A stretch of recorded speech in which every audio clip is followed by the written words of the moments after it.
Qui Parlamento, l'attualità politica dalla viva voce di deputati e senatori. Va ora in onda La belva civile, mai arrendersi davanti alle cose che si possono cambiare. Il punto della settimana con Nicola Ottaviani. Perché la belva e perché soprattutto la belva civile? Perché ogni cittadino davanti alle ingiustizie, davanti alla politica intesa come vecchia maniera, davanti all'insicurezza, davanti alla richiesta di servizi dello Stato o davanti ad una tassazione iniqua, si sente davvero una belva. E allora la reazione quale dovrebbe essere? Quella di occupare le strade, le autostrade o le stazioni o incendiare le autovetture delle forze dell'ordine come vorrebbe fare una certa sinistra per paralizzare il paese, per portarlo magari nel caos? Assolutamente no. La reazione, quella composta, quella sana e soprattutto intelligente, ma anche ferma e qualificata, è quella di portare avanti le riforme nel nostro paese e nelle nostre istituzioni.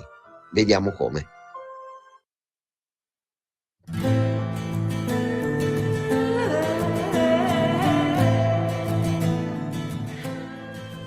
Sono bambina, lasciami stare, sangue iraniano che ha fatto di male. Non mi toccare, sei troppo grande, mi sembri un orco dalle forti gambe.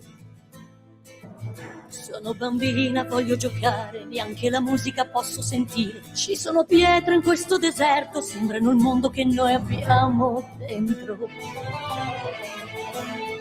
Non mi guardare, mi fai tremare, ma tu mi afferri facendomi male. Non mi sgridare, non mi picchiare, ora son brava, ti lascerò fare.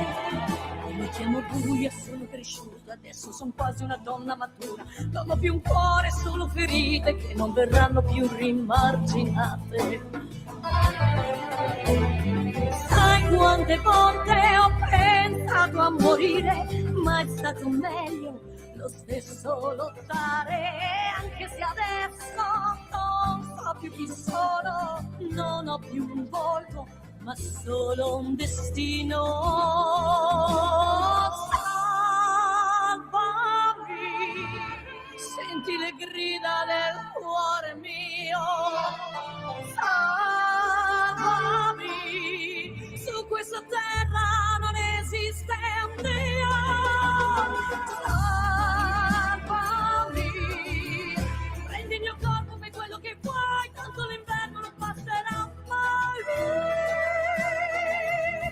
Dove l'umanità?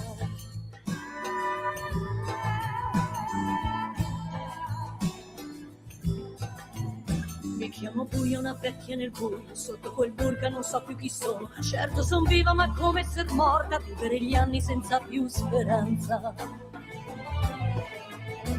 Non vedo più il sole, non so se l'amore è un fiore che nasce o un fiore che muore. Non so se la luna ci guarda ferita, se il mondo mi piange o mi ha dimenticata.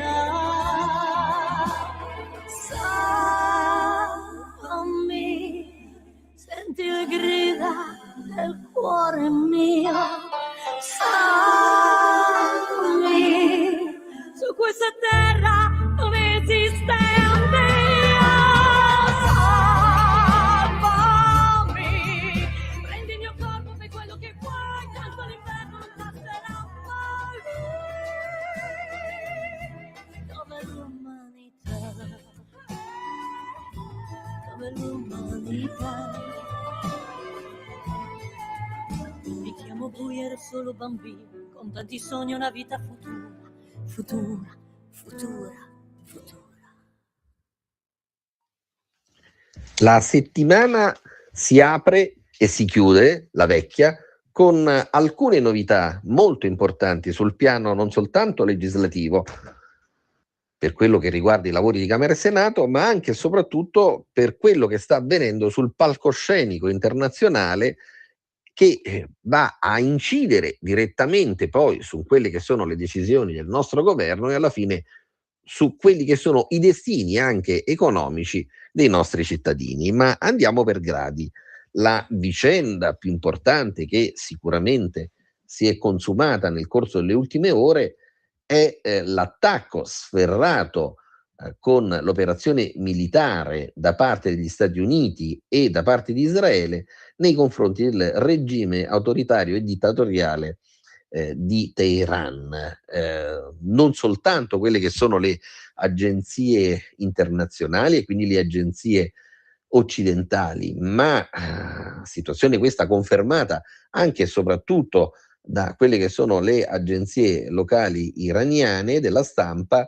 L'Ayatollah Khamenei, dopo aver imperversato per oltre 20 anni in modo assolutamente assolutistico, è stato ucciso, quindi è stato di fatto eliminato da quella che è la scena politica e anche istituzionale iraniana non più tardi di 48 ore fa, attraverso questa operazione chirurgica che è stata condotta con l'ausilio dei servizi israeliani da una parte, ma soprattutto con la tecnologia militare portata avanti dagli Stati Uniti.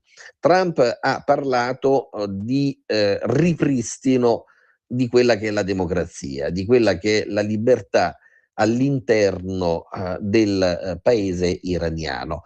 Bene, diciamolo francamente, è chiaro che nel corso degli ultimi 20 anni, non perché sia questa la nostra impostazione, ma perché in modo comune sia la stampa occidentale che anche quella orientale hanno confermato come il regime iraniano in qualche modo abbia finanziato anche il terrorismo internazionale, abbia finanziato quella che veniva chiamata una sorta di guerra di religione promossa nei confronti dell'Occidente.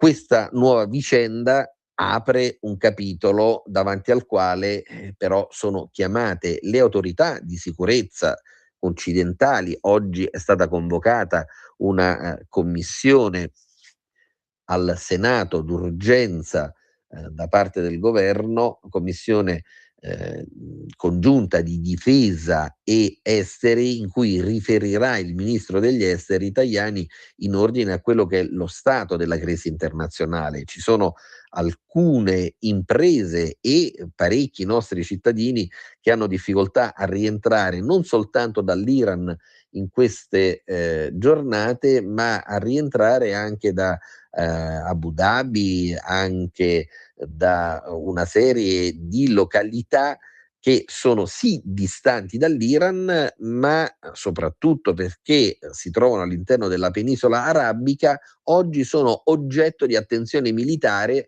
oggetto di ritorsione sotto il punto di vista anche del diritto internazionale da parte delle autorità iraniane. Quindi la stessa vicenda che è stata vissuta personalmente dal ministro Crosetto, che si trovava nella penisola araba per motivi di natura strettamente personale e che è stato poi costretto a chiedere l'ausilio del suo governo stesso per rientrare, una vicenda che la dice lunga in ordine a quella che è stata la sorpresa. Beh, possiamo dire che era una sorpresa in realtà attesa, sicuramente sì.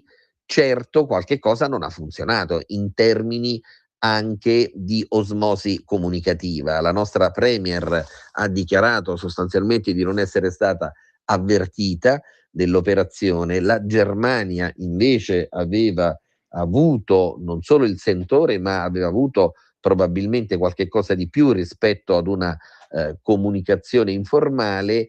Possiamo ipotizzare che la stessa vicenda sia avvenuta per quanto riguarda perlomeno l'Inghilterra e non la Francia, ma forse anche in questo caso una riflessione necessariamente deve essere portata avanti. L'Italia si sta comportando, devo dire, in modo esemplare nei confronti dell'Alleanza Atlantica e soprattutto nei confronti di quello che è il primo alleato dell'Alleanza Atlantica, ossia gli Stati Uniti. E certo, se ci fosse però una maggiore collaborazione da parte del governo anche sotto il punto di vista dello scambio delle informazioni, stiamo parlando naturalmente del governo di Washington, con quelli che sono i principali alleati, si eviterebbero situazioni di massima criticità come quella che nel corso delle ultime 48 ore sta alimentando naturalmente quello che è il profilo della necessità di un rientro immediato dei nostri connazionali, non in Iran, lo ribadiamo, ma il rientro di quei connazionali che per motivi di lavoro, di svago o anche di studio si trovano all'interno dell'area medio orientale e che in qualche modo hanno situazioni di seria criticità per quanto riguarda le rotte anche di carattere aereo. Oltre 5.000 voli sono stati cancellati, se pensiamo di che cosa stiamo parlando, per ognuno di questi voli c'è una media attorno alle 150-200 persone che prendono l'aereo, quindi stiamo parlando di qualche migliaio di europei e non soltanto europei che in questo momento risultano bloccati in Medio Oriente e si stanno organizzando sicuramente con grande efficienza da parte dei nostri governi occidentali le misure per il rimpatrio, per il rientro. Quindi ben venga essere parte integrante dell'Alleanza Atlantica, noi siamo i primi a voler portare avanti il rispetto del principio di diritto internazionale che è quello della reciprocità, ossia il diritto vale dall'una parte e vale anche dall'altra, però insieme ai diritti esistono anche i doveri di comunicazione, esistono anche probabilmente quelli che sono gli oneri di carattere diplomatico internazionale che debbono continuare a sussistere.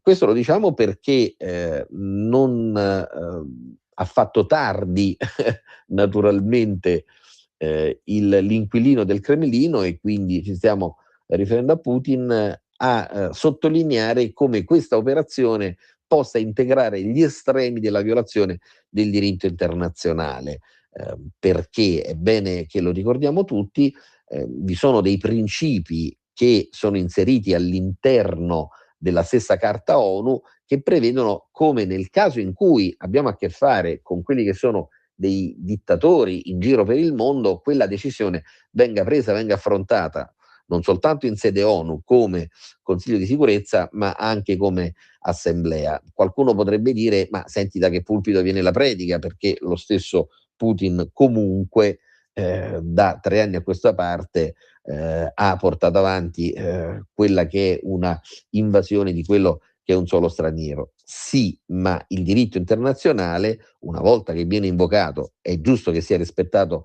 da tutte le parti, ma continua a valere al di là poi di chi intende o ha inteso violarlo.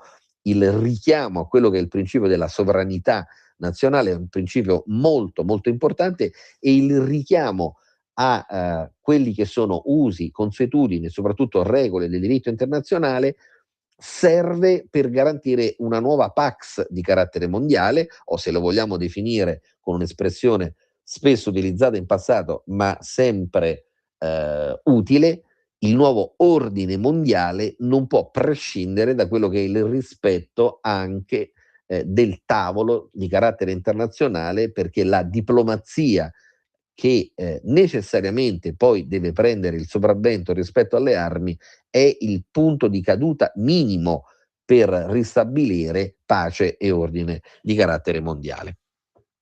Passiamo poi molto velocemente a quello che è l'altro tema di cui si sta discutendo in queste ore e che troviamo anche su quelli che sono i quotidiani che si occupano più di politica rispetto alla cronaca giudiziaria o alla cronaca minuta. Bene, è chiaro che sul tavolo viene per la prima volta quella che è l'ipotesi di riforma della legge elettorale con il cosiddetto stabilicum.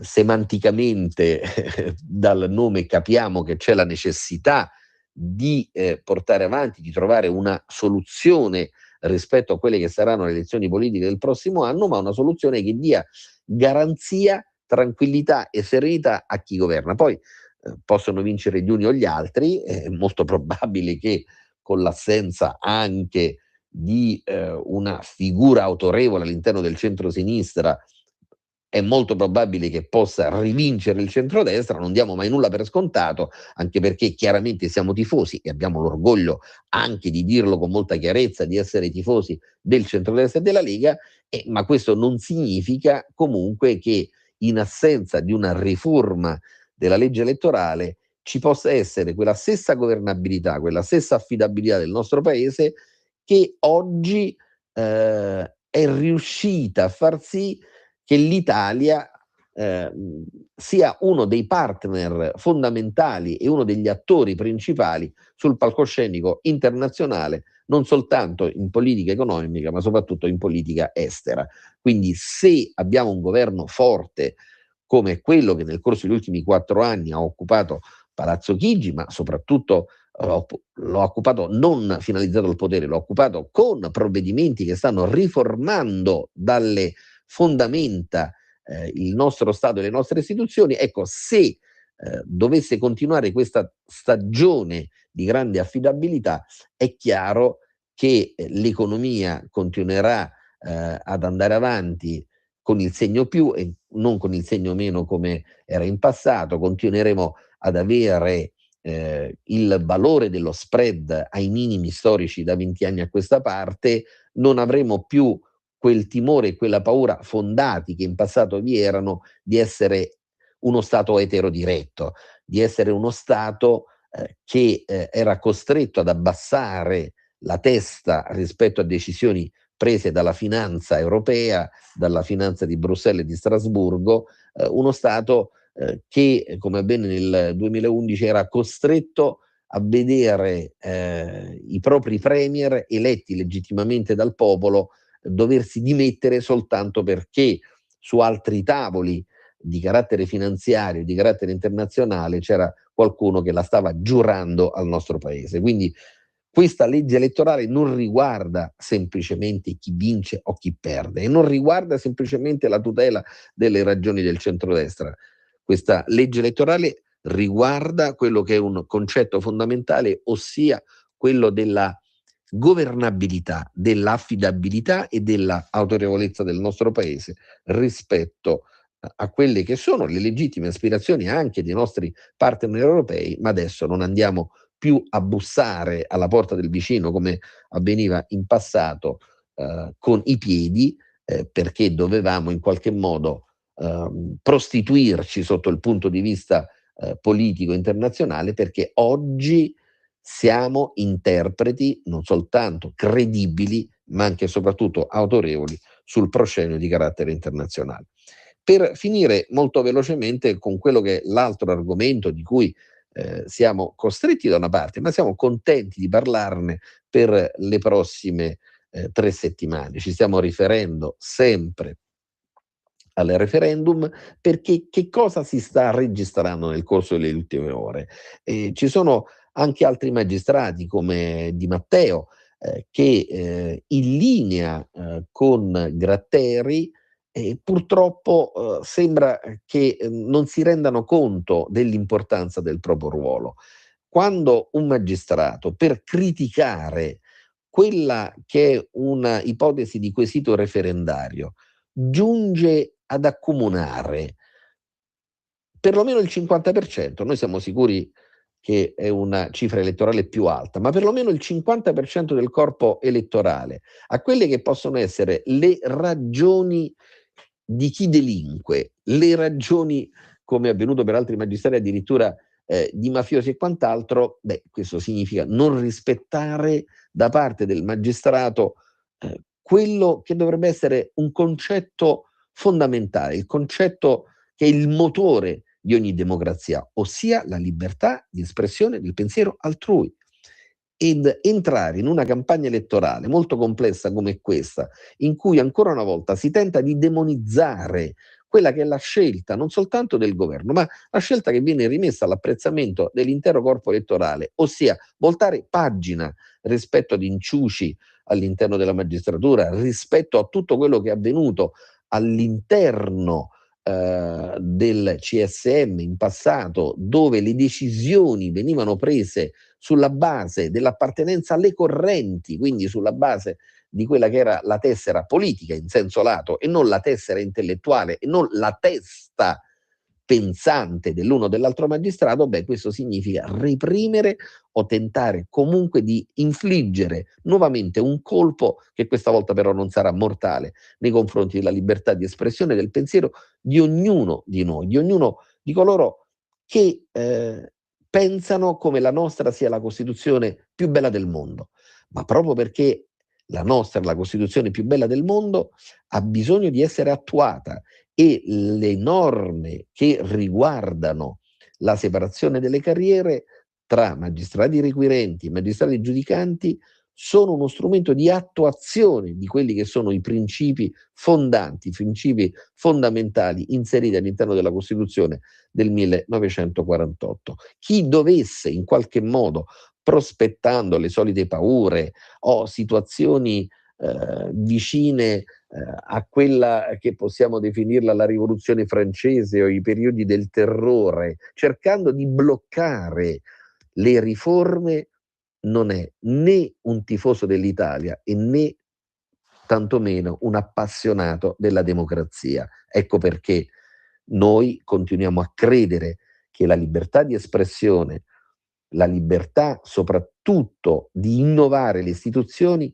passi per uno strumento che è di carattere popolare, che è quello referendario, strumento davanti al quale continuiamo ad affermare pesantemente e soprattutto continuiamo ad affermare convintamente le ragioni del sì.